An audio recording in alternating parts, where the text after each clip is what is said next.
Sounds good. Yes, guys, welcome to another episode of the Music Workflow Academy podcast. Today we're joined with Meg Simpson, the Marketing and Promotions Manager for Critical. How's it going? Hello. Oh, good, thank you. This is Yes, exciting. absolutely buzzing. Buzzing to have you on as a guest. So, No, thank you for having me. oh, it's our pleasure. So yeah, me and Meg were chatting. I've just got off the train from Manny, did some DJing there, and went warehouse project. Good fun. And yeah, played some drums. So here we are, ready to shoot the podcast. It was there the whole Love that. weekend. Yeah, here we go. Somehow, brilliant. So tell us, Meg. Tell us about yourself. Tell us about your journey at Critical, music stuff, all of that. Let's go. Well, the thing is, it's quite funny actually. You've had quite a few guests on the show, and I've actually only really been in the industry for like 2 years. So I am still a little baby actually, but it's like honestly, obviously, it's pretty surreal. Critical has been literally like my favorite label for 7 or 8 years. I was like, that is a label I'm going to work for, basically. Put it into the universe was just like, just being me at raves, chatting to people. Luckily, the right people. That's what you got to do. It's about who you know. And yeah, I came across the right guy. He was working for Critical, made friends with him at Hospitality in the Beach. Told him like, I really like Critical. Just let you know. If any jobs pop up, shout me. And he was throwing jobs at me, like just in the industry in general. And I was like, no, they're just not. They just weren't me. I kind of wanted one that wasn't. It was just kind of admin because I just wanted to start in the industry literally from zero. I had no idea what I was doing. I was like, all I know is that I want to work for a drum and bass label and I want it to be Critical. So then my friend pops up and he's like, "Oh, there's a job opening. It's for assistant of Kasra, the boss man." And I was like, "Oh my gosh!" He was like, "Have you got a CV ready?" And I was like, "I mean, I can have one ready for you as soon as I can." So got that sent over, and then yeah, next thing, have a little chat with Kasra. It was the most casual conversation I've ever had. I came off and I was like, I cannot tell how that went. And then kind of just followed him up and went, hey, I'd like to reiterate the fact that I know that I may not have the skills and the experience that other people might, but I just need you to know how much like I love your label. And I think he just took a chance on me. And yeah, rest is history. I've been there 2 years now. Oh my And I'm absolutely loving it. That's so exciting. I love stories like this. And just the enthusiasm, you're just so enthusiastic. I can tell you love it. So, Yeah. yeah, tell us, like, what's your day to day like? What do you get up to at Critical? Like, what are your favourite bits? What do you like? What are your big plans coming up for the future? So, when I first started, I was only part-time, a couple of days a week. We're still having to work in retail. So I was like working towards that dream full-time. And when it came to it, I was just working for Kasra. So I was just doing bits and bobs here and there. Obviously had to learn everything from scratch. So it was just a lot of like, them giving me certain tasks, easing me in. They were literally so amazing. It's literally just three of us as well, I'd like to add. There's literally me, Badger, and Kasra. And normally I was expecting, a bigger team, but it's just us three. So it's like, even though I've got this title, and I've managed to get marketing and promotions manager, which is unreal. But like we all kind of do everything together. I kind of feel like I'm a, needle and thread, sew things together, make sure that things have been done, tied up. They've got so much to do. Like Badger's job is insane. Like big up Badge because I don't know how he does it. But for me, I was just kind of floating about, getting my bearings. And then yeah, it hit summer last year, and we had March Printworks, which was 20 years of Critical. I'm so grateful that I came in that massive milestone because oh my god, like I've try to like look into the whole history of Critical. Like they've been there 20 years now, and I'm 25. I was 5 years old when when Critical was born. So I'm there like, yeah, 20 years, but I'm really like looking at these guys like, you know what, you're actually like the legends here. But being a part of that was, you know, incredible. I was, you know, just helping along with events. I do a lot of stuff with the merchandise, which I absolutely love. I find in the music industry, especially, you know, with, you know, girls' clothing, there's just like one top that's always just like given to the girls, and it's like, this is the female drum and bass top. That is not allowed. I managed to find these like unisex like big tees, which are kind of like a baggy, like thick line, and it's like, girls, we like wearing big tees. Like we don't necessarily want it to be tight. So, you know, I'm trying to like make sure that I'm always sort of making it so it's just for everyone in the merch sort of areas.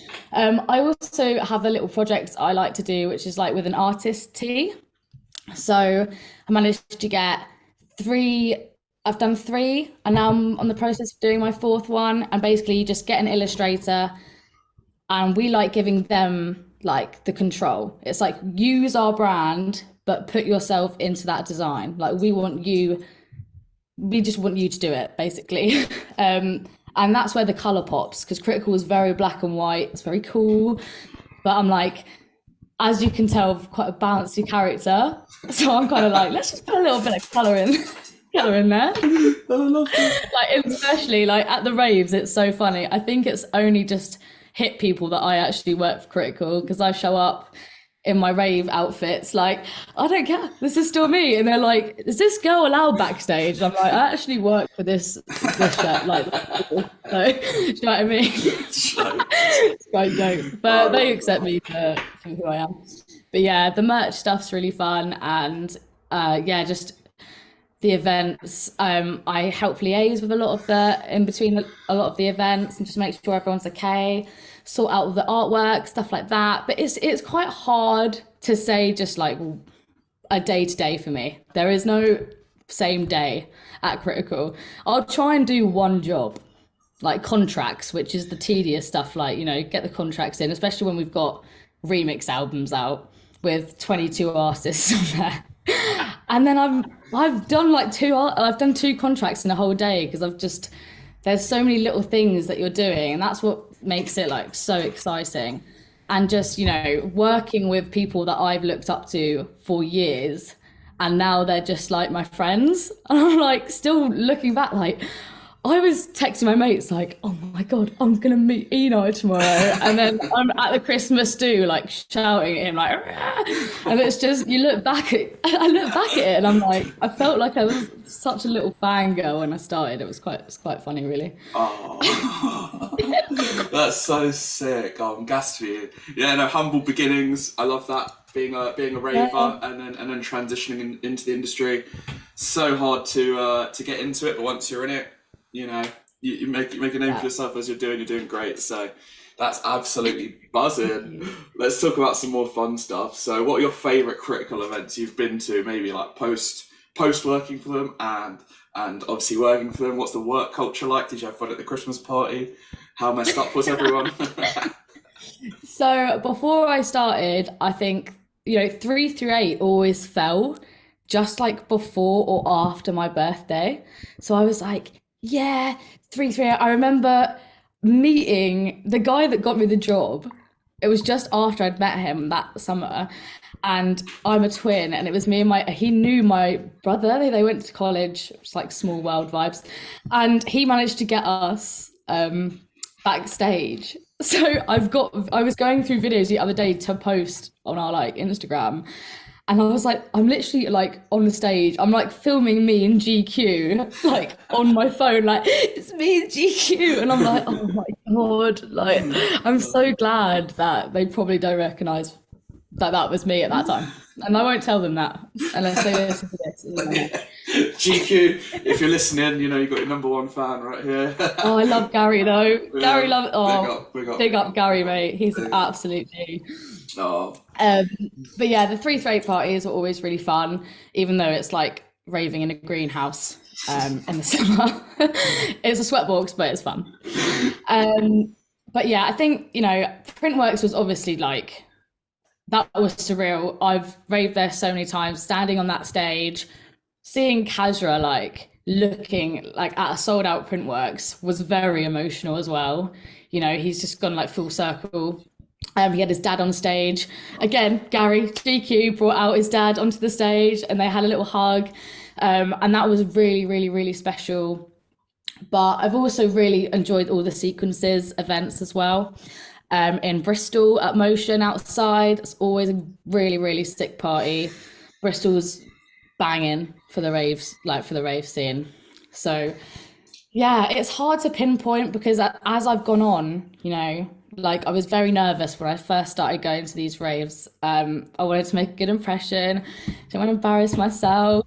And now like you sort of know, like I've relaxed, like I've not too much.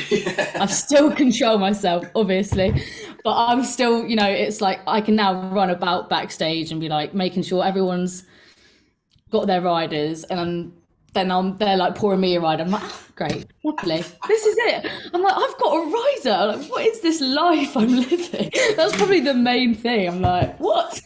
No more expensive bar drinks. Like that is so good for me. But yeah, like I don't know. They've all, yeah. As I've gone on and I've gone to more and more raves, you know, and gotten to know everyone there, it's like I've got friends in the crowd and I've got friends on the stage, and I try and make sure that I can get my friends backstage if I can, because I'm like this, like I'm still like them, and I like being in the crowd because I don't want to forget that part of myself. And I was like I was at it was our last show in the UK in December at Marble Factory, and Halogenics was playing, and he was about to drop Independent, and I was like, grabbed Spectral, and I was like, let's get in the middle, ran into the middle of the crowd, and I was just like, oh, like it's still, I was there, and I was like a little fangirl again. And it's like, I never want to like forget that part of myself, because that's what got me here in the first place. So yeah, but what else? Oh yeah, Christmas party. Oh, I'm not really. Everyone was quite well behaved actually. I mean, I live in Brighton, so me and Badger, well, we both live in Hove, so we like travelled up together. But I ended up not going back home. I ended up staying at Eno's house, which was fun. I was like, why not? I was even like to Kazra, I'm not going to start work at 9 tomorrow. And he was like, oh, have fun. I was like, great. And he rang me on the phone, like on the train home. It was like 2 p.m. I had a Mackey's in my hand. I was like, hello. And he was like, oh, how are you feeling? Because I feel like shit, basically.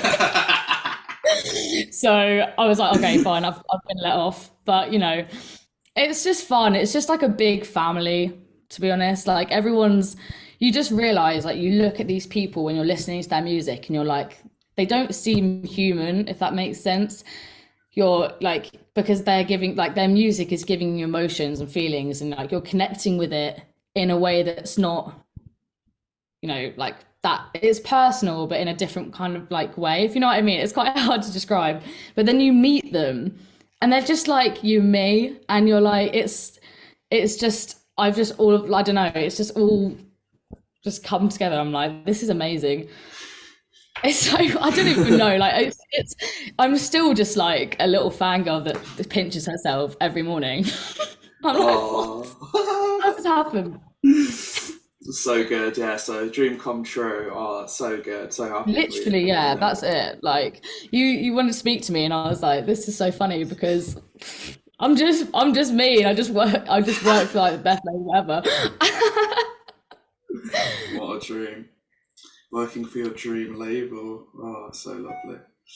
Yeah. So, yeah, super, man. I mean, that's all super fun stuff. Like, that's also everything you said is so positive, and you're like brimming with energy. Like when you're doing what you're passionate about, you have like that energy. Like you just want to run a marathon all the time, don't you? Just like fuck it, let's go. Buzzing, 24/7. Like everyone that works a 9 to 5, it's like they finish work, they're tired, and I'm like, no, you need to do your passion, because then you finish your 9 to 5, and then you go for another 6 hours writing emails and doing shit, and then you're like, Yeah. now I can run a marathon, don't need sleep. Obviously, get your That's 8 hours. it. But I just I That's feel it. And like especially in like events as well. Like we're working towards these big events. Like we've got our massive London show coming up.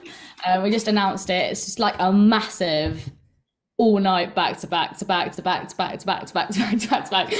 And you know, we've got Calix, we've got Spectral, we've got Yano, we've got such a like different collection of pretty cool people, which is so great. And you know, it's so nerve-wracking because you want it to go so well, and we're like, this concept's brand new, how's it going to be received? And we're like, you know, it's Sunday and I'm still there, we're all just Outlook, I'm just refreshing, like playing horizontally, like just checking the stuff, making sure nothing's come through that I've missed. But then it comes to that night and it all just flows, and it's just the best night ever. So like even though it's like fast paced, like back and forth, all of this, it's so worth it. There's such a big reward at the end of working like in the events industry. It's just sick. I love that. So what's your advice to young women who maybe they're 18, 19, they want to get into the music industry, they're like you, they love music? What would be your advice to like your younger self to give them that belief, and what are the steps to getting to that dream job? I think, you know, for me, before I even got this, I was working in retail for 2 years. You know, you do hit a wall and you hit this mentality that it's not going to happen. Like I moved to Brighton, I was like, it's creative here.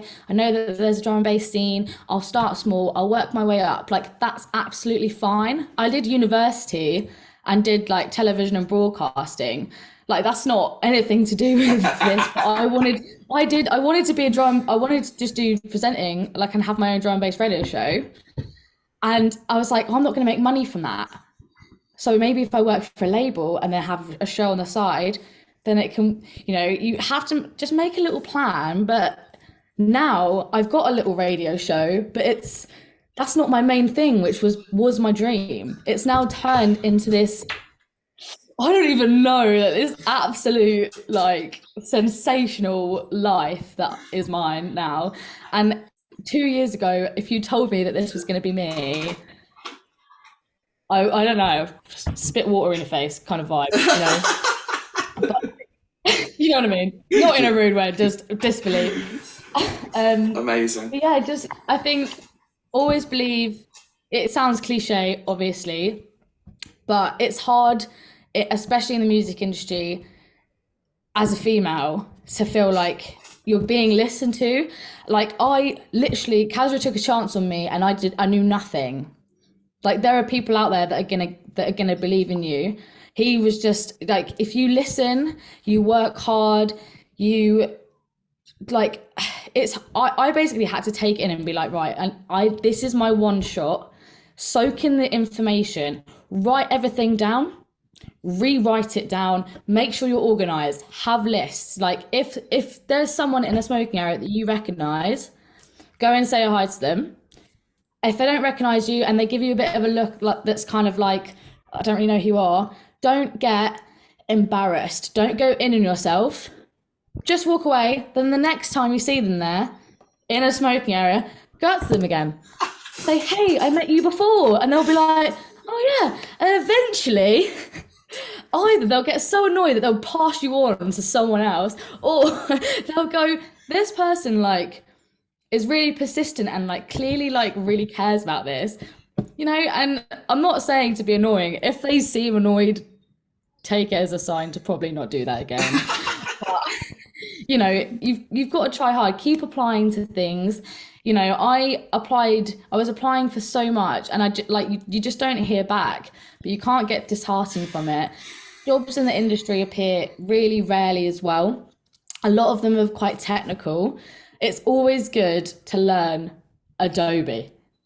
Photoshop, Illustrator, just those two, having them is so good, and it's just like a good basic skill to have, because then you can offer that, and sometimes that boosts you up like quite a lot, because then you can just edit little things here and there for people, and that's the things that are time consuming in someone's day. If they can pass that on to someone else who's just kind of helping, that honestly, that is a good one.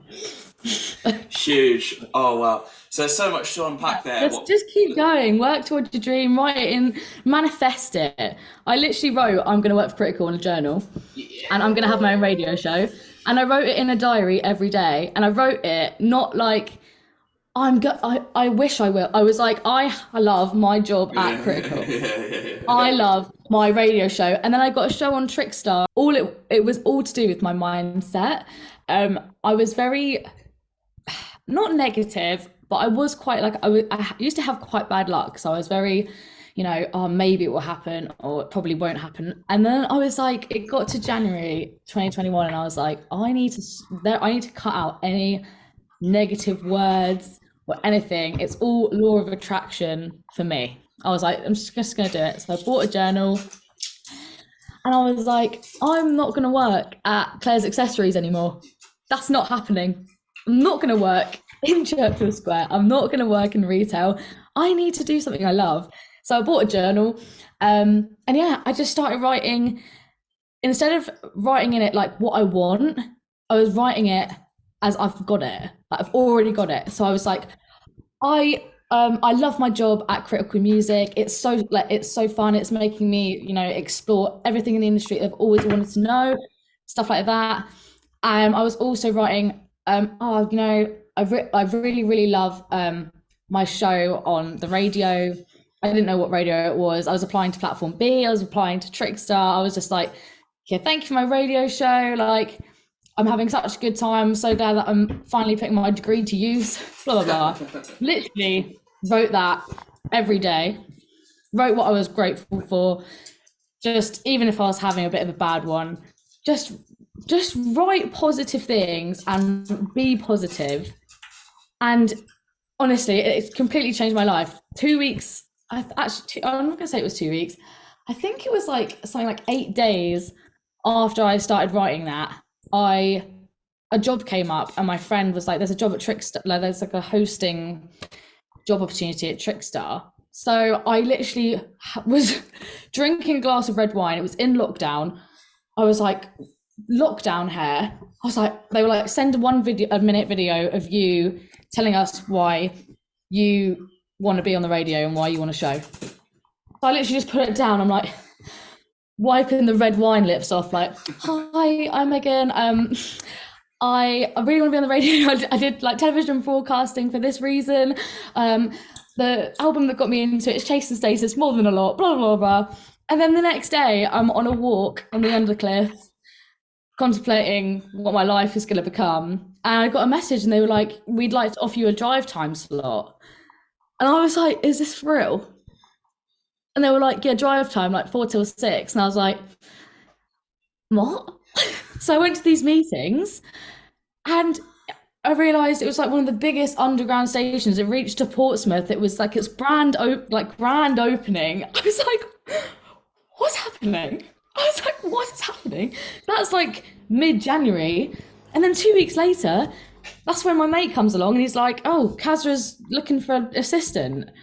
And I was like, shut up. Right, let's crack on, get this CV done. And then within a week, I had that job. I was like, burst into tears, ran into my brother. I was like, Alex, I got the bloody job. Like, it was just the craziest like month of my entire life. And I've always corrected myself now. If something happens and I'm like, oh yeah, maybe, I'm like, oh wait, don't listen to me. Yeah, it will. I'm like, it will. And if someone's saying that to me and they're being negative, I'm like, stop it, don't want to hear it. Like, it will happen. You've just, even if it's hard and you're in a really, like, you're in a slump and think that you have like one thing after the other, like, I know how that feels. It's draining, it's exhausting, it's demotivating, and it can be so hard to get out of that mentality. So I'm not saying this like it's easy, like when you're feeling really, really anxious and someone's like, oh, just just cheer up, it'll be all right. Right. Thanks for that. Brilliant. That's really helpful advice. But I'm saying, like, you just have to go, okay, it might be bad now, but it will get better and I will be fine. And like, or I am fine. Like, just change your language and make sure that you're just a bit more positive. And that's what just changed my world around for the better, basically. Just like never looked back. Yeah. There's so much to unpack there. Like, Meg is clearly a boss. Meg is a boss woman. Like, that's all we need to say. Everything is manifesting, and obviously mindset is the key to success, which she's figured out, and that is a universal key. I'm sure Meg's very consistent with her work as well, which is another universal key of success. And the positivity of the affirmations. An affirmation saying I can do this is 10, not even 10% as powerful as saying I will do this or I have done this. So acting as if you've already got that is so beneficial that Meg manifested her dream job in like 8 days and had the best month of her life. From being known as bad luck Meg, now she's good luck Meg, working her dream job. She's done her radio show in Brighton, Trickstar, huge radio station. Shout out Simon, shout out Damien if you're listening, shout out everyone. And shout out Meg because she's fucking shelled it. She's only gone and done it. She's gone and done it. So. I mean, you're giving those vibes as well, man. Like, big up to yourself as well. What you've done and what you've achieved. We're just we're manifesting this, baby. Look at us go. Let's go. If you know the power, you've got the power. So obviously, me and Meg know what's up. So. Shout us. So positive, and it sounds like you've got a very influential circle of people around you, cutting off those lead balloons and staying positive, and that growth, you kind of evolve as a human and you go, right, need to make some changes in my roster, who's on my team, make some changes and then grow some more. So positive, and this is such an inspirational story. It's even inspiring me. So the listeners are they're going to lap this up. They're gonna love it. Any woman listening, this is Meg is living proof that you can make it in the industry and people will listen. And she's gone and worked for her favorite record label, which is just amazing. So hats off, Meg. Super job. We'll go for a drink in Brighton when I'm next there to celebrate. Yeah, man, definitely. Hit me up for sure. And you've spoken so well about like your journey and how there's been the ups and downs and you've got rejected and you've not taken that, you've taken it on the chin, you keep coming back and now you've got your dream job. So it's really good, really inspirational. So let's delve a bit more into like your music taste and like your personal taste and stuff. So we're going to get a bit controversial. Who are your favourite top 3 producers at the moment? I bet they're all going to be critical artists.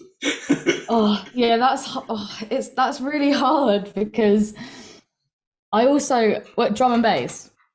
Let's do all round. We'll do all round, then you can go drum and bass. Go on. If you want, that is very difficult. All round is it's very techy. You can do drum and bass.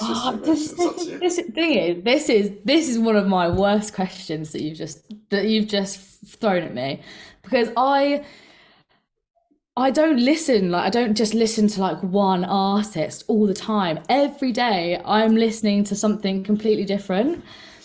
I think if I was to say my favourites, it's to do with people that are normally upcoming, because they're inspiring me, because they've hit that point where they are now, they've been working hard and they've just hit that point of they've just broken through and now people are recognising them. So, I mean, Envy is on Critical, but he's doing so well. He's got a new EP coming out literally in like 2 weeks, but he was on the Binary series. It's on Critical, and that's just about giving upcoming artists a platform to excel from there and give them a chance to release their music and